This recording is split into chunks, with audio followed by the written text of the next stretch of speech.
First thing we're going to do is we're going to cut out our structure, our doorway, and our walls using a 1/4 inch thick foam panel. You can get these from Hobby Lobby. Then we're going to take a straight edge and a pen, and we're going to draw in our mortar lines for the brick.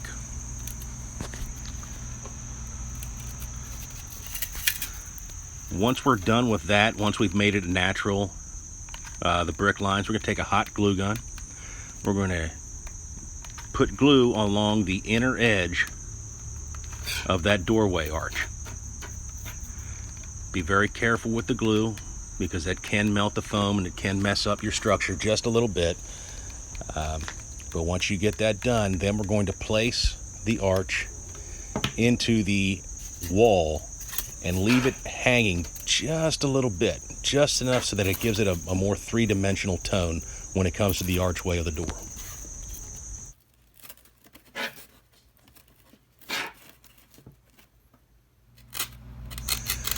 Now we're going to use an X-Acto knife to kind of scuff up the edges a little bit, give it a rough look. This is decayed, this is ancient, so we want to have a lot of uneven lines, a lot of pieces missing as though it's fallen out over the years.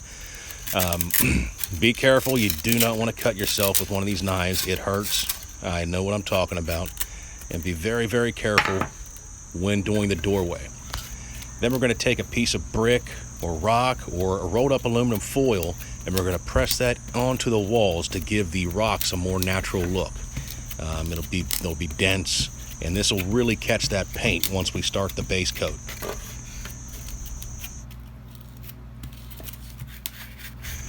Now it's time to base coat. I use black. I use apple barrel paint. You can get that at Walmart. It's very cheap and it's very good. This is acrylic paint. And really mash that brush into it. Mash the brush into the dents and to the mortar lines.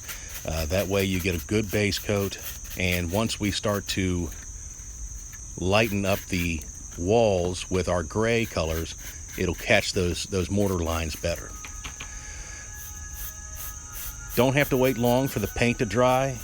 Even if it's still a little wet, that's still good. You can use it. We're going to use a pewter gray from Apple Barrel Paint to just put that first dry brush on, and that's going to catch some of the black. Going to smear it a little bit, but it will look more natural if you do that. And we're going to do the walls and the doorway, the archway. Next, we're going to use elephant gray. And this will be an even lighter gray, and this will lighten up the tone even more. Again, gives it a more natural look and really catches those indentations so that you have shadowing, proper shadowing. Get around the edges, the doorway, and you don't have to go thick with it. All right, now we're going to use some Elmer's glue. Just put a little on your plate, and with a brush, could be the same brush you use to paint with. That doesn't really matter because it'll still catch those colors. We're going to take that, we're going to wipe down the structure with Elmer's glue. We're going to use a lot of woodland scenics. That's brown dry grass. There's some blended grass, and we're just going to place it where we brushed the glue. And then once we tap this off, it'll look like moss or growth that has set in over the years. We'll do that with the walls as well. Then we'll take our hot glue gun, we'll put a little lichen. You can get that at any hobby store. And now we have bushes. Now we have even more jungle growth on this ancient structure.